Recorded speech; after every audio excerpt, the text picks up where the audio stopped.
اور جنہوں نے ہماری آیتوں کو جھٹلایا اور ان سے سرتابی کی وہی دوزخی ہیں کہ ہمیشہ اس میں جلتے رہیں گے۔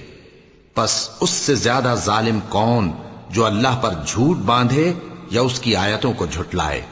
ان کو ان کے نصیب کا لکھا ملتا ہی رہے گا، یہاں تک کہ جب ان کے پاس ہمارے بھیجے ہوئے فرشتے جان نکالنے آئیں گے تو کہیں گے کہ جن کو تم اللہ کے سوا پکارا کرتے تھے وہ اب کہاں ہیں؟ وہ کہیں گے کہ وہ ہم سے گم ہو گئے، اور اقرار کریں گے کہ بے شک وہ کافر تھے۔ تو اللہ فرمائے گا کہ جنوں اور انسانوں کی جو جماعتیں تم سے پہلے ہو گزری ہیں انہی کے ساتھ تم بھی داخل جہنم ہو جاؤ۔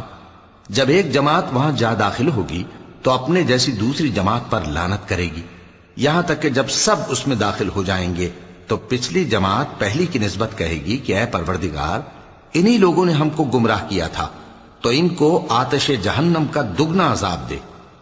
اللہ فرمائے گا کہ تم سب کو دگنا عذاب دیا جائے گا مگر تم نہیں جانتے۔ اور پہلی جماعت پچھلی سے کہے گی کہ تم کو ہم پر کچھ بھی فضیلت نہ ہوئی، تو جو عمل تم کیا کرتے تھے اس کے بدلے میں عذاب کے مزے چکھو۔ جن لوگوں نے ہماری آیتوں کو جھٹلایا اور ان سے سرتاوی کی، ان کے لیے نہ آسمان کے دروازے کھولے جائیں گے اور نہ وہ بہشت میں داخل ہوں گے، یہاں تک کہ اونٹ سوئی کے ناکے میں سے نکل جائے، اور گناہگاروں کو ہم ایسی ہی سزا دیا کرتے ہیں۔